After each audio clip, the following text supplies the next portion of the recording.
Hi, everybody. I'm Karen Sullivan with lifehealthmore.net, and I'm having a great day today. I hope that you are too. And whether you're watching in live or you're watching in replay, I welcome you. And for those of you who have just found me on Facebook or on YouTube, I want to welcome you and tell you a little bit about who I am.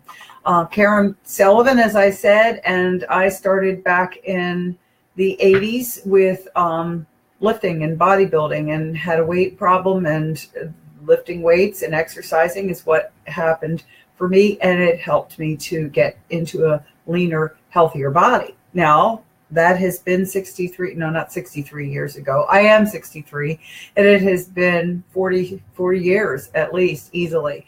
And I have since then become a personal trainer. I am an exercise sports sort of rehab is the work that I do. I have a certification in that. I have certification working with people who have Parkinson's disease and helping them to stave off the effects of that condition, as well as MS and people who have had strokes. So there's the therapeutic exercise that comes after I did all of the heavy lifting and stuff. Today is our series on exercise, and we're talking about legs, which really thrills me. And I brought a picture to show you. It's from an article, if I turn it right so that you guys, the glare is not in the way, but that's me with the kind of pharaoh hairstyle. I can move it a little bit closer.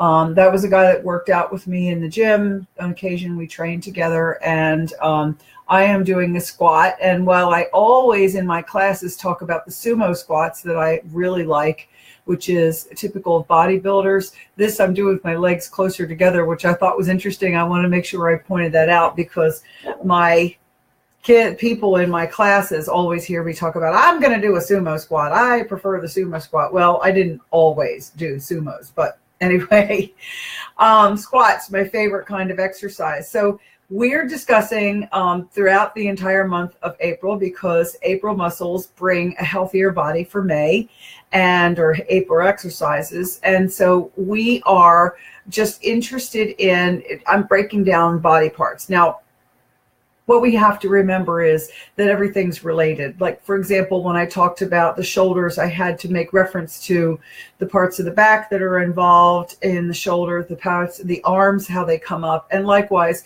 when I talked about the arms, I had to refer to the shoulders and the back. There's the traps and everything, because we are not separate little parts. We're all interwoven.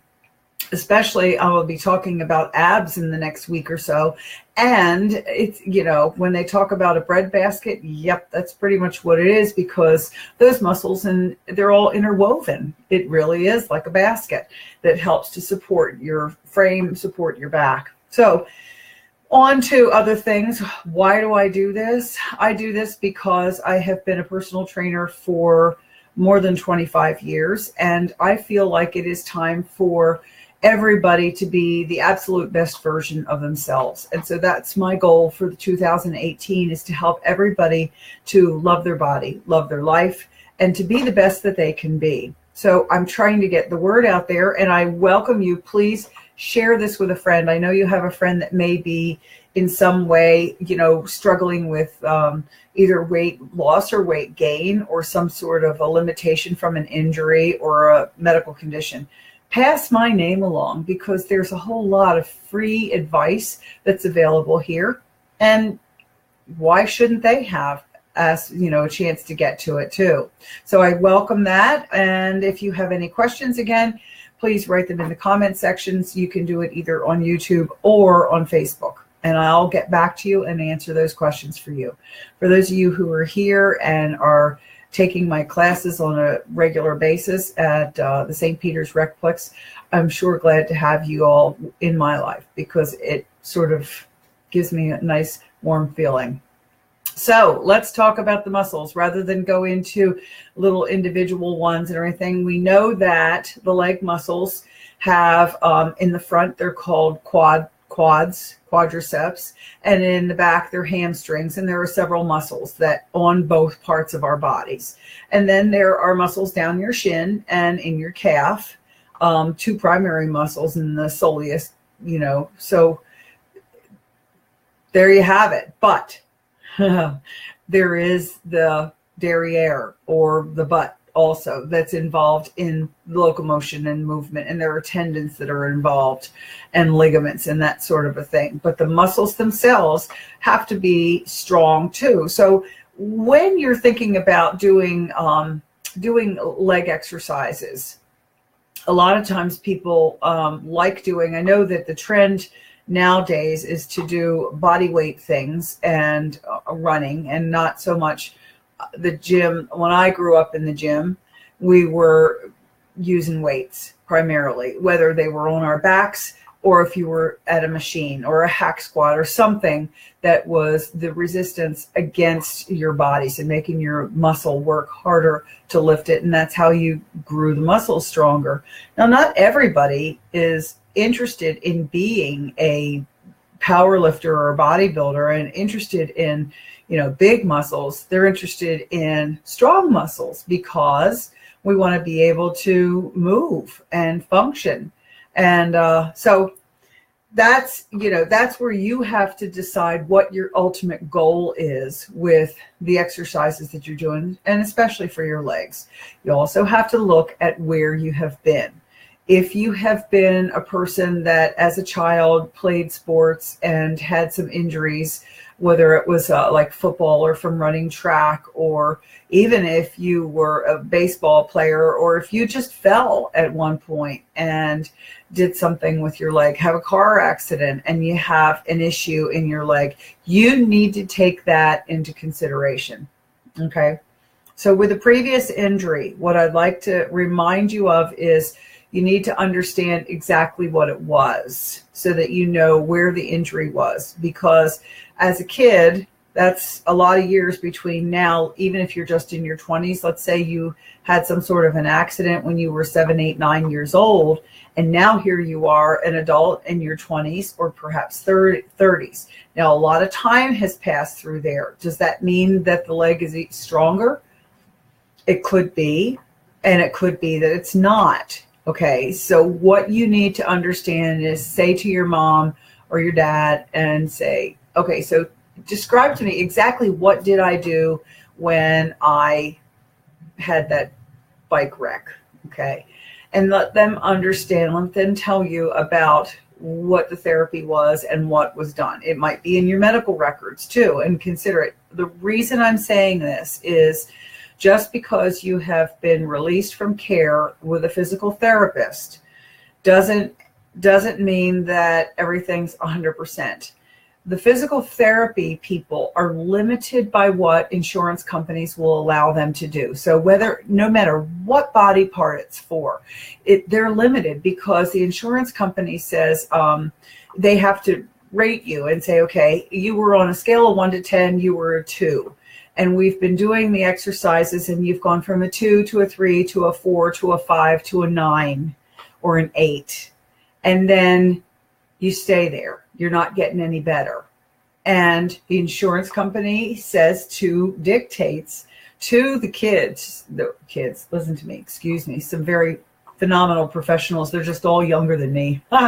But they'll say to the physical therapist, well, she's as good as she's going to get. You have to release her. You can't keep working on him. Now, the therapist knows that if they continue to work with you, that you will get better. You will get stronger. But they're not allowed to. Your family would have to do private pay, but you're really, that's a lot more money than what you're paying out of pocket with the insurance happening out. So people don't go any further. You just stop. And of course, you never continue with the exercises that you had before. They tell you to do these exercises and they mean forever. So whether you've had a knee injury or a shoulder injury or something, you're really supposed to do your exercises forever. Well, that's where I come in. I am a post-rehab exercise specialist. So my certification is training with everything from TMJ to peripheral neuropathy and all that's involved in between. So I take the people to the next step beyond what the physical therapist was doing. The steps with physical therapy are absolutely necessary. They have a whole lot of ways of measuring. They've got ultrasound for treating. They've got, the heat wraps, the cool cool stuff. They've got tricks of the trade that are really important when you have first injured yourself. And then you can go beyond. Now, there are not a whole lot of people around that do what I do. But even if you don't have anybody, access to anyone, the exercises that they gave you on that little sheet of paper that look ridiculously stupid and ridiculously easy, you do them anyway because you will still get stronger so that you can continue to get better and not have a problem. Now, saying that, when you're tooling along through the day and you're walking and you're moving and you're up and down stairs or whatever, you feel great and there's no issue. But when you start to focus on weightlifting, or whether you're going to be doing something like CrossFit, or we have a dynamic training center here at the St. Peter's Recplex that's really great. But if you're going to be doing plyometrics, or you're going to be doing like suicide runs and pushing sleds and stuff, that stuff puts more strain on the knee. So you have to make sure that if you're feeling a little destabilization in there, that you have to address what that is immediately. Don't let it go. Oh, I got a little tweak in my knee. Don't let it go. If you have always been a runner and you start doing squats and everything, and your knees are weird, then you need to back off a little bit, back off the weight. So talking about squats, because I showed you my squat picture, it really is my favorite exercise. It's a favorite all-round exercise. There's a terrible glare on here. But anyway, there I am doing a squat. And I think it's 135 pounds. So I think it was my warm-up set. Yeah, 135 pounds. Okay. So, so with squats, it's absolutely imperative that you plant your feet flat and you sort of, in your shoes, open your toes up a little bit so that your footing is nice and centered and stable. And so you have a good foundation. And then you're always supposed to blow the air out of your stomach and brace your belly as if somebody is going to come up and punch you in your gut. And then you're going to do the squat. Now, what everybody always makes the mistake is that as they go down into the squat, they drop their chest over, which puts a lot of strain on the lumbar region of the back. So you have to remember your butt has to go back like you're looking for a chair in the dark. Remember that. I'm looking for a chair in the dark. And you're keeping your head and your chest up so that there's no movement into the back, the low back, okay? Because that's what will happen. It's a basic physics. I have trained a lot of engineers through the day, and they understand perfectly, oh yes, the fulcrum changes. So when you do this, the PSI is here and it's blah, blah, blah. And they give me all this, they start doing their equations and figuring out with math, which mathematician I am not. But that's the most important thing, is that your weight goes into your heels, your butt goes back, your chest is up. And make sure that somebody that knows what they're talking about is there to watch you if you're going to undertake that, doing squats like that. And with machines, make sure that you're on a machine that you know how to operate, that you have your knee in the right position, that the seat is adjusted correctly. These things are really important. And don't think you can just walk in and sit on a machine and do an extension or a leg curl or a leg press or whatever. You need to make sure you know what the machine is, how it's supposed to be used, okay? So working in through making sure that the front of the leg and the back of the leg is strong. If you're doing things like just running, or some people, I know a girl that likes to up the tension on the elliptical to work her legs, that's fine. I mean, if it works for her, it's great. It gives you that resistance that's really great. Personally, I like the weights, and whether I'm doing it with holding dumbbells or using, weight on my back or using machine, that's all relative. It's all great. It does the same thing, as well does the body weight stuff, or if you're using TRX, or if you're doing cross training or something. Those things are still working the muscles in your body. And it's super. You just have to do what you're able to do.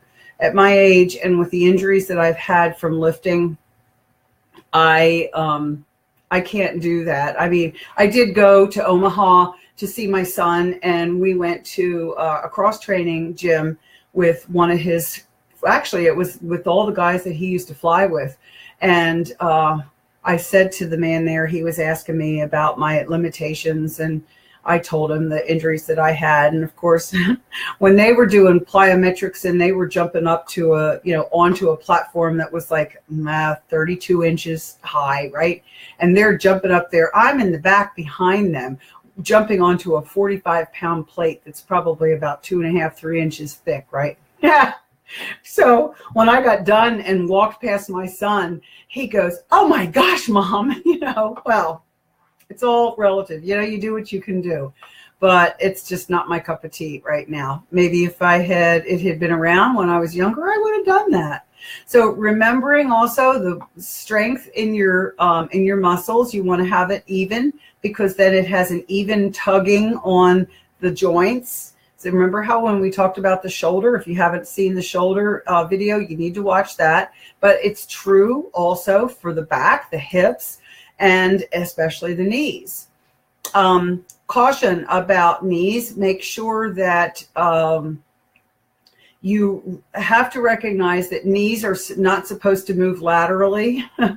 That's why sometimes lateral movement in my class, I have people that can't do it at all because it puts too much strain on your knees. And it's not a matter of your legs are not strong enough necessarily, but sometimes it's just a matter that your tendons are a little loose, or maybe you have kind of a tear. Lots of different reasons that it could be. Okay. So caution, caution, caution. Make sure that what you're doing to strengthen your legs is something that your body is tolerating. Okay. If it's painful and you are not able to stretch out ever, and it's always perpetually sore, like in one area, it's when the pain is just generally in one area that you really need to be cautious, especially if it's under the kneecap. That's a big no-no. That's something you have to just back off a little bit. It's not worth ruining a part of your body because you're trying to hit a goal. The goals are important. We need them. We want to get there, whether you want to get healthy and fit and lean, or whether you're trying to run a race, whatever your goal. Just if you have an injury, guys, you need to pay attention to it. Okay. So for today, I guess I'm going to wrap that up. If nobody has any questions, then if you do, write to me in the comment sections and I will be sure to answer you. And so I want to say, have a great day, have a good workout, and tag a friend and share this information with them. In the meantime, come back and see me every Monday and Thursday at 2 p.m. Central, or sometime later in the afternoon. You can watch it. And thanks a lot, guys. I appreciate you.